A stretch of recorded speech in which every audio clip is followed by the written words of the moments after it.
Hello everybody, I will present my article Tractable Fragment of Temporal Sequences of Topological Information. It takes place in the context of qualitative temporal and spatial information.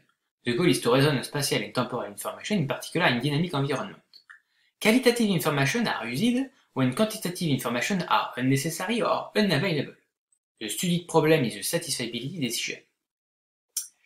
The figure illustrates a spatio-temporal description. First, the blue car and the red car are aligned. Then, the red car is in front of the blue car. Then, one of the two is in front of the second. And finally, the blue car is in front of the red car. We have a sequence of relation. Equality, then inferiority, then inequality, then superiority. Such description can be represented by a sequence of qualitative constraint network, in this context with directional relation. The first figure illustrates such a description. We have x inferior or equal to y at instant 1, y inferior to z in instant 1, and the relation between x and z is unknown at the instant 1. There is a relation at instant 2 in the second constraint network, and relation at the third instant in the third constraint network. These sequences is satisfiable. The second figure illustrates one of its solutions. Indeed, at the first instant, x is inferior to y, and y is inferior to z. However, with these directional temporal sequences, the satisfiability decision is NP complete, and there is no tractable intrinsic fragment. In this article, we studied different temporal sequences.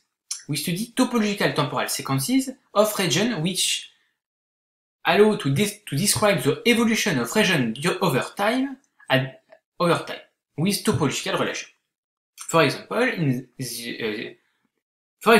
the figure illustrates such a description. At instant 1, we have, for example, that the region black is included in the region gray, and the region gray is included non-tangentially in the white region, etc. The problematic is the following. Are there any tractable fragments in this context?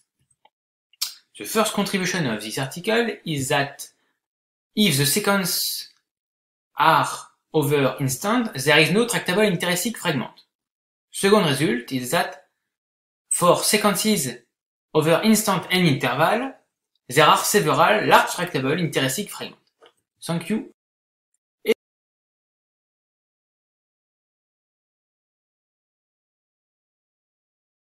My name is Marcus and I'm presenting tree-width-aware quantify elimination and expansion for quantified TSP. This is joint work with Johannes Fichte and Maximilian Kieler. So what is this tree width all about? Well, in general, there are lots of problems that are rather hard on arbitrary graphs, but these problems typically become rather simple if we look at the special case of a tree.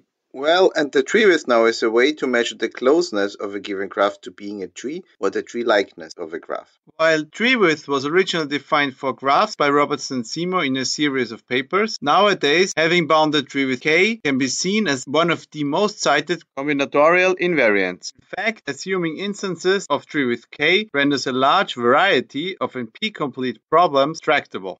We call this tractability fixed parameter tractability since it depends on fixing the parameter tree width k. In such fixed parameter tractable or FPT algorithms for tree width, the complexity or the hardness of a given problem is confined to this parameter tree width. This allows for a more fine-grained analysis where we get polynomial runtime, but in addition the runtime also depends on the value of a function depending only on the parameter tree width k. In classical algorithm analysis, where we do not have this fine-grained tool, we often only consider instance size and cannot confine the hardness of a given instance to some parts. There are also plenty of FPT results for problems believed beyond NP, like deciding the existence of a solution to a quantified constraint satisfaction problem. Chen showed that this can be done in a runtime that is L-fold exponential in the tree width, where L is the quantifier rank of the QCSP formula. More precisely, the runtime is a tower of 2's of height L minus 1 with the size of the domain to the power tree width on top.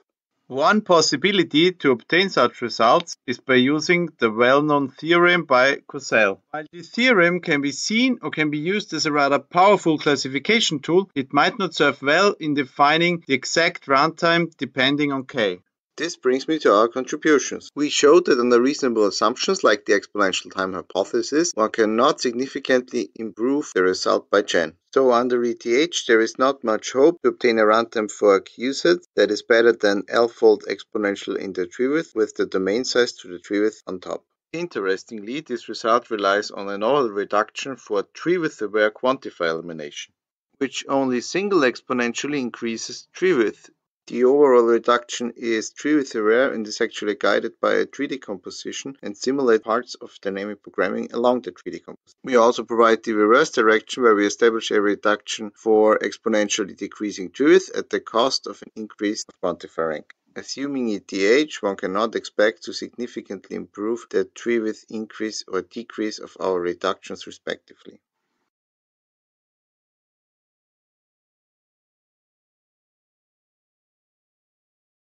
Afternoon.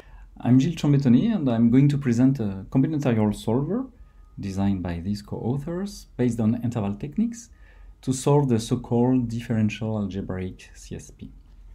I'm first focusing on the summary of the context and the contribution of this work.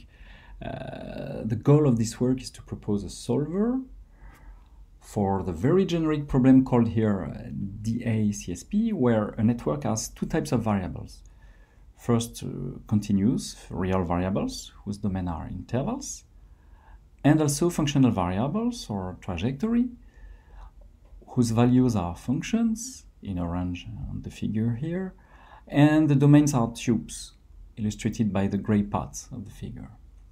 These variables allow one to describe, for instance, the trajectory of a mobile robot, but are widespread also in physics, biology, and so on. Different possible constraints can be defined in a DA-CSP network: standard numerical constraints, equations or inequalities, and also differential constraints like OD.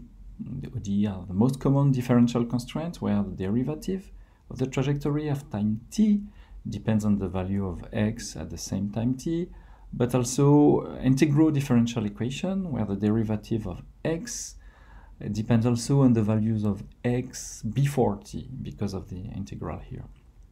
And we can also have mixed DA constraints, for instance the evaluation or observation constraint here, where x and v are trajectories and tk and y are real numbers, and this constraint just states that the trajectory must pass through the value y at time tk. The contribution of this work first lies in the model itself. It's generic, it can model numerous real-life problems, and is in a sense simple, especially because the trajectories are considered as true variables of the CSP networks. And the main contribution is a combinatorial solver built upon C++ libraries for intervals and tubes.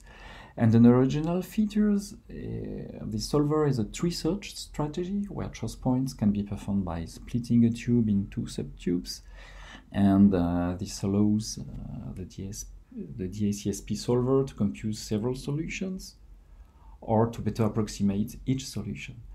And the other ingredients are dynamic contractors. A contractor is a filtering procedure close to a propagator for finite domain CSP.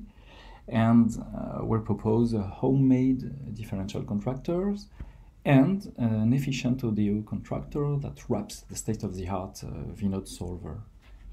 As an example of what kind of system our generic solver can handle, we show a system with an integral differential equation, not an ODE here. And instead of a usual initial condition, this so-called boundary value problem must satisfy a constraint between the initial time 0 and the final time 1. And as you can see in the figure, this exact deterministic solver can approximate the two trajectories by small tubes. This slide ends the summary of this work.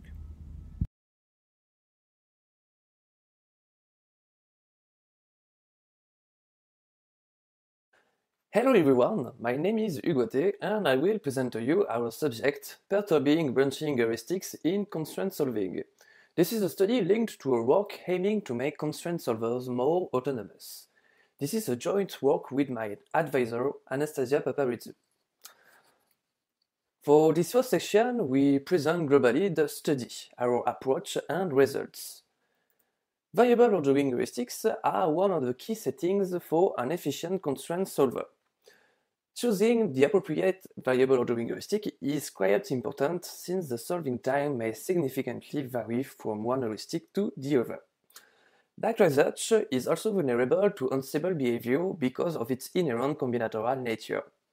The exponential time differences have been investigated under the phase transition phenomena and the evited distributions of solving time.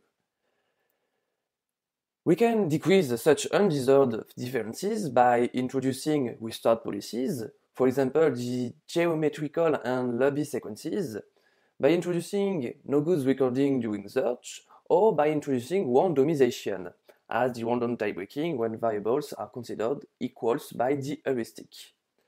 While restarts and no-goods are well established in CP Solver, randomization remains limited to ad hoc techniques that have been found to work well for certain problem classes. In this work, we use randomization to perturb the variable selection process. We exploit the restart mechanism, and at each run, a choice is made between applying the standard heuristic, set by the user or set by the solver, and a heuristic that chooses a variable randomly. During random run, we continue updating the information and parameters of the heuristic. By this way, the heuristic learns from places it was not supposed to learn. In order to find the right proportion of each heuristic per instance, we use a reinforcement learning technique. Indeed, this is a sequential decision problem, and as such, it can be modeled as a multi-armed bandit problem, more precisely as double-armed bandit problem, the standard heuristic, and the random heuristic.